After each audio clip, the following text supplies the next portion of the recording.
Novel हिनावे, जिसकी writer हैं नूर राजपूत। ये आज इसकी 4th एपिसोड है, तो चलिए शुरू करते हैं। मलिक फार्म हाउस में अमन अपने दोस्तों के साथ मौजूद था। फिजा में अजीब सा खौफ फैला था। वो कुर्सी की पुश्त से टेक लगाए अपने सामने खड़ी लड़की और लड़के को देख रहा था। लड़की कमसिन थी, खूबसूरत थी। लड़का हुलिये से शरीफ खानदान का लगता था।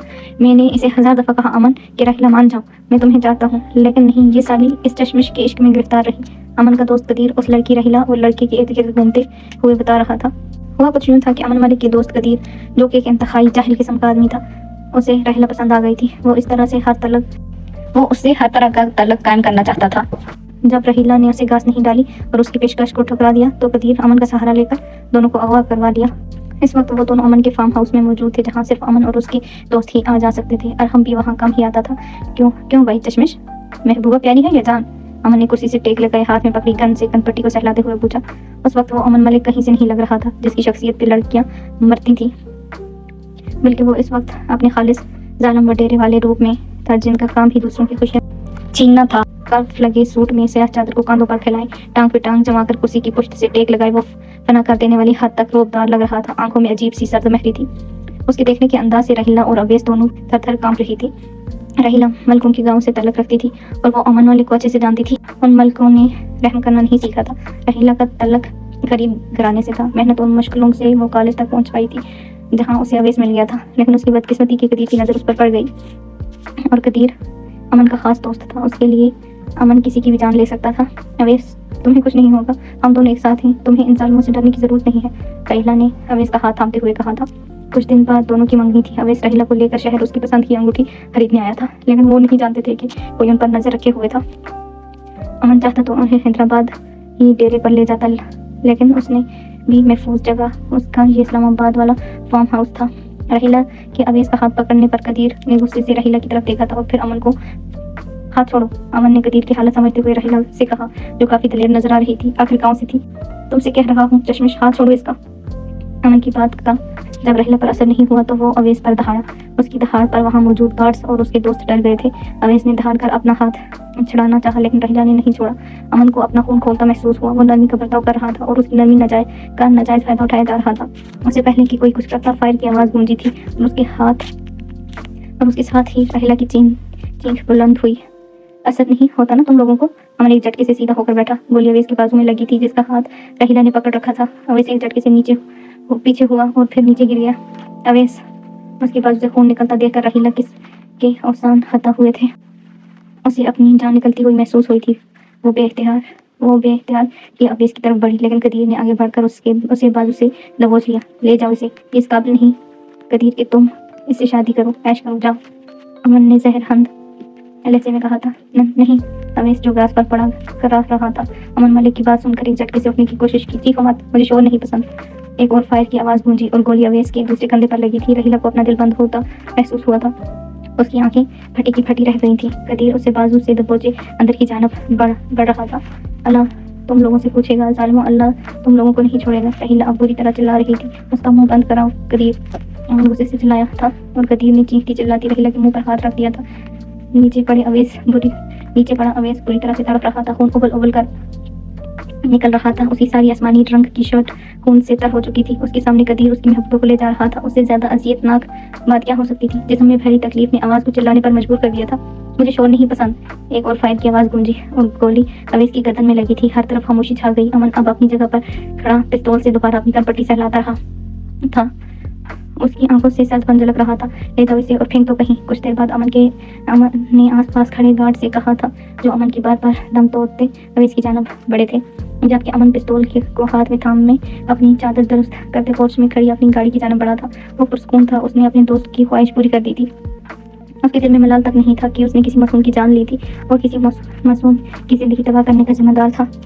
अंदर कमरे में फैली राहिला की सिसकियों और आहों ने किसी मसीहा को पुकारा था, लेकिन अभी कोई मसीहा आता दिखाई नहीं दे रहा था, जो इन्हें जालिमों के जुल्म से बचाता। उस जालिम का दिल नहीं कांपा था। किसी की जिंदगी छीनते, किसी का घर उजाड़ते, किसी की उम्मीदें तोड़ते। वो जालिम बेरहम हुआ था। मोहब्बतों को मारते, ख्वाहिशों को जिंदा दफनाते। उस जुल्म का दिल नहीं कांपा था। उस जालिम का दिल नहीं कांपा था। एक लड़की की आबरू को रोनते, उस जालिम का दिल नहीं कांपा था। सिसकियों को सुनते, आंखों को नजरअंदाज करते। वो जालिम आज सभी हदें तोड़ गया था। हनावे अभी अमन की आवाज़ सुनकर हनावे ने हाथ में पकड़ा चॉकलेट का डब्बा तकिए के नीचे छुपाया था। हादी अभी तक अपनी डायरी के सदमे में बैठी आह बका कर रही थी, जबकि मिनाल और समाप्त दोनों हादी के गम में बराबर के शरीक होने की अदाकारी कर रही थी। फटाक से हनावे के कमरे का दरवाजा खुला था और अमन अंदर दाखिल हुआ। उसका चेहरा गुस्से से सुर्ख था। क्या है, क्यों चीख रहे हो? हनावे ने आबरू उचकाकर पूछा। अमन ने एक नज़र परेशान हादी को देखा और फिर हनावे को। मेरी चॉकलेट्स का डब्बा किसने चुराया है? वो तीखी नजरों से हनावे को जांचते हुए पूछ रहा था। कौन सी चॉकलेट्स? मैंने आज तक चॉकलेट देखी भी नहीं।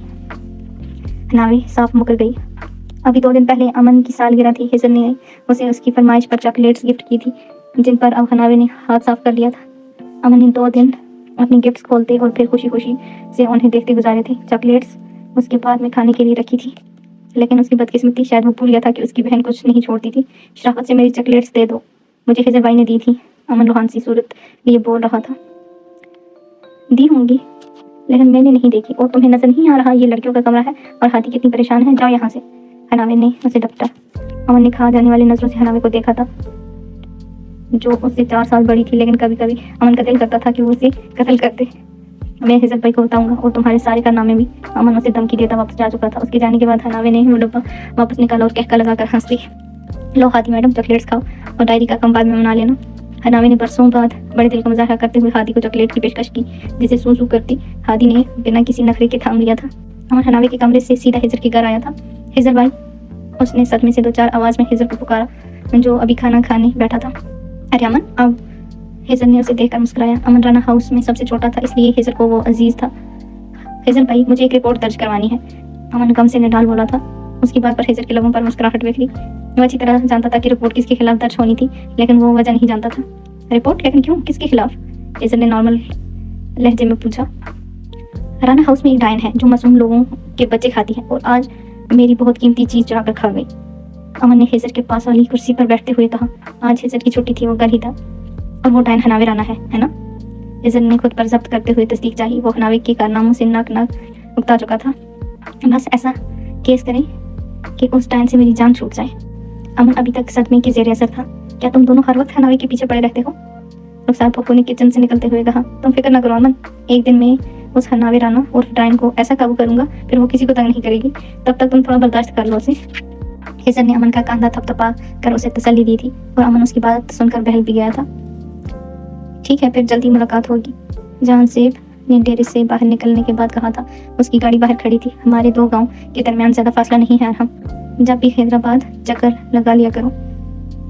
जहां सेब ने अरहम से बगलगैर होते हुए कहा। इंशाल्लाह अगली बार मैं जरूर आऊंगा। अरहम ने सेब को यकीन दिलाया था, जो उसका बचपन का दोस्त था। बिल्कुल नहीं, तुम काफी दिनों से हैदराबाद में ही हो, लेकिन तुमने एक बार फिर मिलने की जहमत नहीं की। वो तुम्हें खुद ही आ गया, वरना तुमसे मुलाकात कहाँ होती। जहां सेब शिकवा कर रहा था। अच्छा यार, माफ कर दो, अब अगली बार मैं आऊंगा। पहले हमने खुशदिली से माजरत की थी, जिसे जहां सेब ने कबूल भी कर लिया था। अचानक जहां सेब की नजर डेरे से दूसरी जानब जाने वाले रास्ते पर पड़ी थी, जहाँ एक गाड़ी खड़ी थी जिसमें 3 लड़कियां और एक लड़का था। पुलिस से वो चारों शहर के लगते थे। साइम, और कितनी देर लगेगी? दादू हमारा इंतजार कर रही हैं, नमल ने उकताकर साइम से पूछा, जो गाड़ी का इंजन पर चुका था। उन्हें हैदराबाद आए हुए 1 हफ्ता हो गया था। जिस गांव का उन्हें टास्क मिला था, वहां पर उस 1 हफ्ते में इन चारों की टीम ने अच्छा खासा काम किया था। अमल को हैरत थी कि ये सारे इलाका मलिक बहराम का था, लेकिन अभी तक काफ़ी गांव ऐसे थे जहां स्कूल तो दूर कोई डॉक्टर भी नहीं था। आज ही इनका काम खत्म हुआ था और नमल इन्हें लेकर अपनी आबाई गांव जा रही थी। ये एक मुख्तसर रास्ता था जो मलकों के गांव से होता हुआ राजपूतों के गांव जाता था। साइम ने उसी तरफ से जाने का फैसला किया था, लेकिन उनकी गाड़ी में कुछ मसला हो गया था। इंजन काफ़ी गर्म हो चुका है, मैं पानी लेकर आता हूँ। साइम ने गाड़ी से खाली बोतल निकालते हुए कहा। अब उसका रुख डेरे की तरफ था, जहाँ सेब और अरहम खड़े थे। जहाँ सेब ने नमल को पहचान लिया था। उसने एक बार क़याम राना की गाड़ी में उनके साथ बैठे देखा था। अस्सलाम वालेकुम, मुझे पानी चाहिए था, साइम ने उन दोनों से करीब आकर कहा था। वालेकुम सलाम। बशीरे, साहिब को पानी दो। अरहम ने इस्लाम का जवाब देने के बाद डेरे में काम करते मुलाजमों में से एक को आवाज़ दी थी, जो भागता हुआ आया था और फिर साइम को लेकर अंदर की जाना पड़ गया। जानते हो वो लड़की कौन है? साइम के जाने के बाद सेब ने अरहम से कहा। कौन लड़की? अरहम ने अचंभे से पूछा। वो जो फ़ोन पर बात कर रही है। सेब ने नमल की तरफ इशारा किया था। नहीं, मैं नहीं जानता, लेकिन तुम क्यों पूछ रहे हो? कमाल है, मलकों राजपूतों में सुलह कब से हो गई? राजपूतों की है वो, जिनसे तुम्हारे खानदान की पुरानी दुश्मनी है। मुझे हैरत हो रही है कि वो कितने आराम से मलकों के गांव में घूम रही है। सेब की बात सुनकर अरहम परेशानी पर लकीरें उभरी। अजली खानदानी गुस्सा उद आया था। उसे इतना बताया गया था कि राजपूत खानदान वालों से उनकी पुरानी दुश्मनी है, क्योंकि ख़याम राना ने उसके दादा बहराम मलिक को धोखा दिया था। अब वो धोखा क्या था कोई नहीं जानता था। ठीक है, मैं चलता हूँ, फिर मुलाकात होगी। जेब आग लगाने का काम करके अपनी गाड़ी में बैठकर दूसरे रास्ते से वापस जा चुका था, जबकि अरहम जबड़े पेंचे नमल की तरफ बढ़ा। कौन हो तुम लोग और यहाँ क्या कर रहे हो? अरहम ने लड़कियों के पास जाकर पूछा था। लहजे को नॉर्मल रखने की कोशिश की थी, लेकिन उससे फिर गुस्से की मेजिश चलक रही थी। वो दरअसल हमारी गाड़ी खराब हो गई थी, इसलिए हमारा दोस्त पानी लेने गया है, अंदर अभी आता होगा, नवीन ने जवाब दिया था, जो नमल की दोस्त होने के साथ साइम की मंगेतर भी थी। अरहम की सर्द निगाहें नमल का जायजा ले रही थी। वो उस वक्त नीले रंग की जीन्स में घुटनों तक आई शर्ट पहने हुए थी। बालों को फोल्ड करके जूड़ा बनाया गया था। दुपट्टा सर पर रखने की कोशिश की गई थी, लेकिन वो संभल नहीं रहा था। शायद उसे लेने की आदत नहीं थी। पाँव जो अगस्त में कैद थे, वो हलिये से किसी राजपूतों के गाँव की भी नहीं लगती थी, और हमने महसूस किया कि वो काफ़ी पुरकशिश थी। तुम लोग जानते हो ये किसका गाँव है? और हमने अब की बार नमल को सुनाने की कोशिश की, जो मोबाइल में मसरूफ थी। उसके लहजे में छुपी अजीब सी आंच महसूस करके नमल ने चौंक कर अरहम को देखा। क्या मतलब किसका गांव है? हमें गांव से क्या लेना? और यहाँ क्या एलियन बसते हैं जो आप इस तरह से बिहेव कर रहे हैं? नमल के आगे बढ़कर तंजिया लहजे में पूछा था। उसकी बात सुनकर अरहम की पेशानी पर लकीरें मज़ीद गहरी हुई। ये मलकों का गाँव है और आप? अरहम ने कुछ सख्त अल्फाज कहने से खुद को रोका। मलिक इंसान नहीं होते क्या? या आपको हम इंसान नहीं लग रहे? नमल को पहले ही गुस्सा आया हुआ था। हवेली में सब उसका इंतजार कर रहे थे। दादू बार बार फ़ोन कर रही थी। जब से उन्हें पता चला था कि वो मलकों के इलाके में है, रहमान भाई उसे 2 बार फ़ोन कर चुके थे और जल्द हवेली पहुंचने की तलकीन की थी। जबकि नमल का एक बार फिर मलकों का नाम सुनकर दिमाग घूमा। मोहतरमा, आप जानती नहीं शायद कि हम में क्या दुश्मनी। देखें, हमें कुछ नहीं जानना, और बेहतर होगा आप हमारी परेशानी में इजाफा मत करें। हम यहाँ मुसाफिर हैं, यहाँ नहीं रहने आए हैं। हमारा साथी आता ही होगा, हम अभी चले जाएंगे। नमल ने उसकी बात काट कर 2 टोक लहजे में जवाब दिया था। अरहम का दिमाग पक से उड़ा। उसका दिल तो सामने खड़ी लड़की को शूट करने का कर रहा था, लेकिन उसे उसकी माँ ने ये सब नहीं सिखाया था। इसलिए खुद पर कंट्रोल करता नमल को सर्द निगाह से घूरता वापस डेयरी की तरफ बढ़ गया था। उस निगाह में जो सर्दपन था, उसने नमल को ठटकने पर मजबूर कर दिया था। शमीज होता तो इसकी इतनी लंबी जुबान चलाने पर जुबान काट देता। अरहम तो फिर बस घूर कर चला गया था। जैसे ही अरहम डेरे में दाखिल हुआ, साइम बाहर निकला। वो बिना कुछ कहे अपनी गाड़ी की तरफ बढ़ गया। मलिक साहब, ये हमारे दुश्मनों के मेहमान हैं, इनका ताल्लुक भी राजपूतों से है। मलिक साहब, आप हुक्म दें तो यहीं दफना दूं इन्हें। अनवर ने अरहम के पास आकर सर झुकाकर कहा था। वो मलकों का पुराना वफादार था। नहीं अनवर, और खबरदार आइंदा मेरे सामने ऐसी बात की। जाओ अपना काम करो, अरहम ने गुस्से से कहा तो अनवर सर झुकाकर चला गया। छोटे मलिक होते तो आज राजपूतों की हवेली में मातम की सब बिजती और मलकों की हवेली में जश्न होता, लेकिन ये बड़े मलिक तो बस। अनवर ने अमन को याद करके दिल ही दिल में सोचा। कुछ देर बाद गाड़ी चलने की आवाज़ आई थी और वो चारों वहाँ से रवाना हो चुके थे, जबकि अरहम गहरी सोच का शिकार हो चुका था। शुक्र है बेटा, तुम लोग सलामती से यहाँ पहुँच गए, वरना मुझे तो डर ही लगा हुआ था। कुत्सिया बानो ने नमल की पेशानी पर प्यार करते हुए कहा था। बस दादू, गाड़ी में कुछ मसला हो गया था, वरना हम जल्दी पहुँच जाते, और हमने शॉर्टकट लिया था। जो पास मलकों का गाँव है, वहाँ से जो रास्ता गुजरता उधर से ही आए हैं। नमल खाना खाते हुए आराम से बता रही थी, जबकि कुत्सिया बानो उनका दिल एक पल के लिए रुक सा गया था। उन्होंने टहल कर नमल को देखा, जो अब सादा सी शलवार कमीज में मलबूस थी। उसकी यही अच्छी आदत थी कि वो जैसे भी कपड़े पहनती थी, हवेली आकर फौरन शलवार कमीज से तन कर लेती थी। हवेली में सारा दिन गांव की औरतों का आना जाना लगा रहता था, और नमल ने कभी इन्हें बात करने का मौका नहीं दिया था। लेकिन तुम लोग वहाँ से क्यों आए? सीधे रास्ते से आ जाते। कुत्सिया बानो ने खुद पर काबू रख पाते हुए कहा। दादू, सब मुझे फ़ोन करके कह रहे थे कि जल्दी हवेली पहुँचो, बस इसीलिए। कोई मसला तो नहीं हुआ? दादू ने घबरा कर पूछा। नहीं, बस एक अकड़ किस्म के आदमी से मुलाकात हुई, और कुछ भी नहीं हुआ। नवीन और अनम, जो नमल की टीम मेंबर थी, खामोशी से दादू पोती की बातें सुन रही थी, जबकि साइम को मेहमान खाने में ठहराया गया था। गैर मर्दों को हवेली के जनाना हिस्से की तरफ आने की इजाज़त नहीं थी। चलो, अल्लाह का शुक्र है, कुत्सिया बानो ने दिल ही दिल में अल्लाह का शुक्रिया अदा किया था। कैप्टन बख्त राना, नहीं आए ना आप? 1 हफ्ता पहले 2 दिन बाद आने का कहा था और अभी तक नहीं आए। हनाविया भफ के लिए अपने बड़े भाई से पूछ रही थी, जिसने जल्द आने का वादा किया था। जब भी बख्त राना हाउस आता था, हनावी की ज़िंदगी में एडवेंचर्स मज़ीद बढ़ जाते थे। शाह बख्त खुद एक शौक तबीयत का मालिक था। आर्मी में होने के बावजूद वो संजीदा कम ही नजर आता था। वो तीनों बहन भाई ऐसे ही थे। तुम्हें नहीं पता, हम कौम के बेटे हैं, हमें छुट्टी नहीं मिलती। वक्त की संजीदा सी आवाज़ उभरी थी। हनावी उसके लहजे में छुपी शरारत बांध गई थी। हाँ, सारी कौम को अब ही ने बचाया हुआ है। खबरदार, मुझे आइंदा फ़ोन किया, मुझे कोई बात नहीं करनी। वो गुस्से से कहती फ़ोन बंद कर चुकी थी, जबकि वक्त का कहका बुलंद हुआ था। हैदर का रिजल्ट आ गया था। उसने अच्छी पोजीशन से CSS कर लिया था। आज राना हाउस में उसी खुशी में फंक्शन रखा गया था। नमल भी शाम को वापस आ गई थी। रहमान भाई अपनी बीवी और बेटे के साथ आए हुए थे। हादिया आपी को भी बुलाया गया था। कुछ और मेहमान भी आने वाले थे। एक नहीं था तो वक्त नहीं था। हनावे अजीब सी एहसास से दो चार थी। उसके बाबा तो कब की दुनिया छोड़ कर जा चुके थे। मेजर अकवान राना शहीद का रुतबा पा चुके थे। अमन छोटा था। इतने सारे लोगों के दरमियान हनावे को अपना आप बेमोल महसूस हुआ था। आज उसे एहसास हुआ था कि बड़ा भाई बाप की जगह होता है। उसकी वक्त से चाहे जितनी भी दुश्मनी थी, लेकिन आज वो बहुत मिस कर रही थी। क्या हुआ हनावे, तुमने तैयार नहीं होना? हादी ने उसे यूं खामोश बैठे देखा तो पूछा, वरना वो ऐसे मौक़ों पर सबसे ज़्यादा शोर मचाती थी। हो जाऊंगी, अभी काफ़ी वक्त है। हाँ भाई, सबसे आखिर में तैयार होकर नीचे आएगी नीचे, ताकि सब बस हनावे राना को ही देखें। मिनाल ने चोट की थी। हाँ, और तुम सब चलते ही रहना। वो एक झटके से उठी। मिनाल को जवाब देती अपनी जोन में वापस लौट चुकी थी। हैं तुम बिन हम वीरान पिया, जैसे खंडर कोई सुनसान पिया। तुझे खोकर कुछ भी पास नहीं, वो बहुत मेरा नुकसान पिया। बिन तेरे कुछ मंजूर नहीं, तू है मेरा कुल जहां पिया। मेरी अपनी ज़ात बेमानी है, अब तू मेरी पहचान पिया। अब तू मेरी पहचान पिया। 2 कदम भी चलना मुश्किल है, तेरे हिज्र किया हलकान पिया। तेरे इश्क में गुट गुट जीते हैं, करो मरना तो आसान पिया। मिनाल सबसे पहले तैयार होकर नीचे पहुंची थी। 2 दिन हो गए थे शावेज को देखे हुए, और उसे खबर मिली थी कि वो नीचे मौजूद था। सबके साथ घबराते, दिल पर काबू पाते उसने सीढ़ियों की जानिब कदम बढ़ाए। माशाल्लाह, आज तो लोग खूब जच रहे हैं।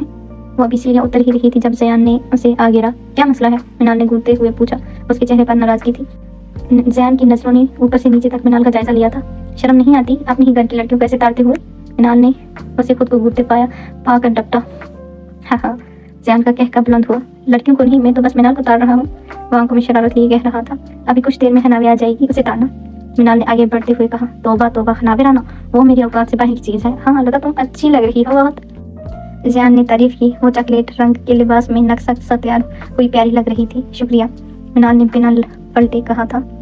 सुनो, दुपट्टा ले लो सर पर। आपके होने वाले बहनों यानी मेरे बड़े भाई यानी राना हाउस के खड़ूस शावेज इस वक्त अपनी सख्त लहजे और अकाबी नजरों के साथ नीचे मौजूद है।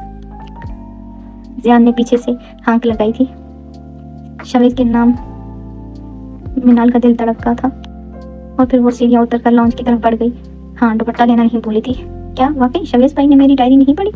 हादी को यकीन नहीं आ रहा था। अगर पढ़ ली होती ना, तो यकीन करो तुम यहाँ मरी के जंगलात में दफन हो चुकी होती। हनावे ने अब जवाब दिया था। मैं कैसी लग रही हूँ? समा अपनी घूम घूम कर खुद का आईने में जायजा लेते हुए पूछा था। अच्छी लग रही हूँ मोटी।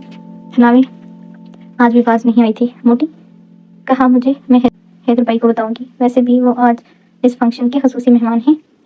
समाब ने जैसे धमकी लगाई थी। नहीं, तुम अच्छी लग रही हो, और मोटी तो बिल्कुल भी नहीं। हैदर का नाम सुनकर हनावे ने जबरदस्ती तारीफ की। समाब दांतों की नुमाइश करती कमरे से निकल गई थी। उसके जाने के बाद हनावे ने खुद का आईने में जायजा लिया था। सया रंग की जमीन को छूती गाउन नमा मैक्सी पहने, जिस पर पीच रंग का नफासत से काम किया गया था, वो खूबसूरत लग रही थी। मैक्सी का गला बंद था और बाजू फूल थे। कानों में झुमके पहने, बालों को ऊंचा जूड़ा बनाए, जिससे कुछ लटे निकाल कर चेहरे की दोनों जानिब गालों को छू रही थी। वो बिलाशुबा बाकी सबसे अलग लग रही थी। एक बार फिर वक्त का ख्याल ने उसकी आंखों को गुलाबी किया। खुद को संभालती वो हादी की आवाज़ पर कमरे से बाहर गई थी। ये दिल नायाब है, मिलता नहीं है। ये तेरे कान का झुमका नहीं है, बचा लूं देकर सर्द सितार अपनी। ये सौदा उस कदर महंगा नहीं है। मुझे अब आईना कहता है हर पल, तेरा चेहरा तेरा नहीं है। किसी ने बेसमर पेड़ों पे शायद कभी पत्थर कोई फेंका नहीं है। हनावे हादी के साथ किसी बात पर हंसती सीढ़ियाँ उतर रही थी। शावेज जो किसी काम हैदर के साथ अंदर आया था, हनावे पर नजर पड़ने पर वो ठटका। दिल एक पल के लिए अजीब से एहसास से दो चार हुआ था। वो एक पल के लिए रुक गया, और फिर हादी को उसके साथ देखकर खुद को डपटा। वो उसकी बहन जैसी थी, और हमेशा शावेज ने नवल के अलावा राना हाउस की सभी लड़कियों को अपनी बहनें ही समझा था। लेकिन आज ये अचानक क्या हुआ? पहला पत्थर पड़ा था शायद। वो सर झटकता दोबारा हैदर की तरफ मतवजा हो चुका था। मेहमानों का इंतजाम बहलान में किया गया था, जिसे खूबसूरती से सजाया गया था। हैदराबाद में जहाँ गर्मी पड़ रही थी, मरी में सर्दी का आगाज हुआ था, लेकिन अब भी शिद्दत कम थी। बाकी लड़कियां और खवातीन लॉन्च में जमा थी। हनावी ने जैसे ही लॉन्च में कदम रखा, वो हैरत से दंग रह गई थी। सामने सोफे पर हिजर के साथ आर्मी यूनिफॉर्म में पहने वक्त मुस्कुरा कर बातें कर रहा था। हनावी को देखकर वहीं उसे हाथ हिलाकर खाई किया था। हनावी बेख्तियार ही वक्त की जानिब बढ़ी थी। वक्त उसे अपनी जानिब आते देखकर खड़ा हो गया था। बहुत बुरे हैं आप मिस्टर शबख्त, हनावी ने वक्त के सामने खड़े होते हुए कहा था। जानता हूँ, लेकिन मेरी बहन बहुत अच्छी है। वक्त ने उसके सर पर हाथ रखकर अपनी सांस लगाया था। हनावी जज्बाती हो गई थी। वक्त को अपने सामने देखकर वो क्या महसूस कर रही थी बता नहीं सकती थी। मैंने बहुत मिस किया आपको, हनावी ने नम आंखों से कहा। लॉन्च में मौजूद सभी अफराद दोनों भाई बहनों का प्यार देख रहे थे। ड्रामे शुरू। हिजर हल्का सा बड़बड़ाया था, लेकिन तुम्हारे लेकिन तुम्हारा मेकअप खराब हो रहा है हनावे, देखो सारा काजल फैल गया। वक्त ने उसकी स्याह होती आंखों को देखकर शरारत से कहा। उसे हनावे का यूं जज्बाती होना पागलपन लगा था। फारिया बेगम खामोशी से सोफे पर बैठी अपने बच्चों को देख रही थी। नजर अगवान राना को याद करके उनकी आंखें भी हल्की सी नम हुई थी, लेकिन फिर वक्त को उन्हीं के रूप में देखकर दिल फख्र से भर गया था। ये काजल नहीं मस्करा है, हनावे ने रोते हुए चोट की और फिर मेज पर रखे डब्बे से टिश्यू निकालकर आंखें साफ करने की कोशिश की। दोनों बहन भाइयों के सीन से सबको जज्बाती कर दिया था। ये रहा चोर, हेजल भाई, ये हनावे राना चोर, इसने मेरी चॉकलेट्स चुराई, ये देखें, ये डब्बा उनकी अलमारी से मिला, आधी खा गई हैं और ये आधी बची हैं। अमन किसी तूफान की तरह लॉन्ज में दाखिल हुआ था और फिर हेजल को देखकर उसे बोलने वाली चाबी लगी, इसे गिरफ्तार कर लिया जाए। वो काफी गुस्से में था। हनावे यूं सबके सामने अपनी चोरी पकड़े जाने पर काफी शर्मिंदा हुई और वो हेजल के घूर के देखने पर गड़बड़ा गई थी। जल्दी से इसे गिरफ्तार कर लें, बस इसे, अमन नरोटेपन से बोला था। वो हेजल के साथ चिपक कर बैठ गया था। रहमान भाई मेरे वकील हैं और आप एसपी यानी पुलिस वाले जो और सारे सबूतों के साथ मौजूद हैं, बस आज ऐसे सजा मिलनी चाहिए। अमन अभी तक अपनी चॉकलेट्स के सदमे में था। उसकी बातों ने सबके चेहरे पर मुस्कुराहट फैला दी थी। जब तक मैं हूँ, मेरी बहन को कोई एसपी हेजल हयात राना गिरफ्तार नहीं कर सकता और ना कोई एडवोकेट रहमान राना उस पर केस कर सकता है।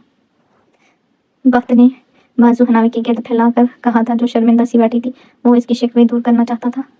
भाई आप इसका साथ मत दें, ये डायन है, आपको नहीं पता। अमन बेबसी से चलाया था। उसे वक्त का हनावे के साथ देना अच्छा नहीं लगा था। अमन की बात पर हनावे ने मुंह चढ़ाकर उसे मजीद जलाया। अमन बेटा तुम फिक्र नहीं करो, बस कुछ वक्त और फिर हनावे से तुम्हारी जान छूट जाएगी। हम इसे हमेशा के लिए गिरफ्तार कर लेंगे, रुखसार फूफो ने पुरस्कार लहजे में कहा था। उनकी बात पर हनावे ने तवज्जो नहीं दी थी। वो वक्त की तरफ मुतवज्जह थी, जबकि उनकी बात सुनकर इज्जत ने चौंक कर उन्हें देखा था, जिसके चेहरे पर हैरानगी थी और ऐसी ही हैरत हादी के चेहरे पर भी थी, जो कभी रुखसार फूफो की, कभी हनावे को, कभी हेजल को देख रही थी। रुखसार पप्पू की बात पर उसका दिल डूबकर उभरा था, जबकि उनकी बात का कुछ मतलब समझकर हेजल की पेशानी पर लकीरें उभरी। वक्त तुम जल्दी से चेंज करके आ जाओ बाहर, हाल में सब हमारा वेट कर रहे हैं। शावेज और हैदर दोबारा लॉन्ज में वापस आ गए थे। हनावे ने एक नज़र हैदर उनको देखा था, जिसके चेहरे पर फतह की खुशी थी। उसकी सबसे बड़ी ख्वाहिश पूरी हो चुकी थी। वो काफी खुश था और अच्छा भी लग रहा था। मैं अभी आता हूँ, बात हनावे को दिलासा देता उठ खड़ा हुआ था। शावेज की नज़र लॉन्ज के दूसरे हिस्से में गई, जहाँ उसके बाबा, नमल के बाबा और कुछ शबानो यानी दादू बैठी थी। नमल को देखकर शवा की तेवरी चढ़ी। तो दोस्तों इस एपिसोड में इतना ही, मिलते हैं नेक्स्ट एपिसोड में, तब तक अल्लाह हाफिज़।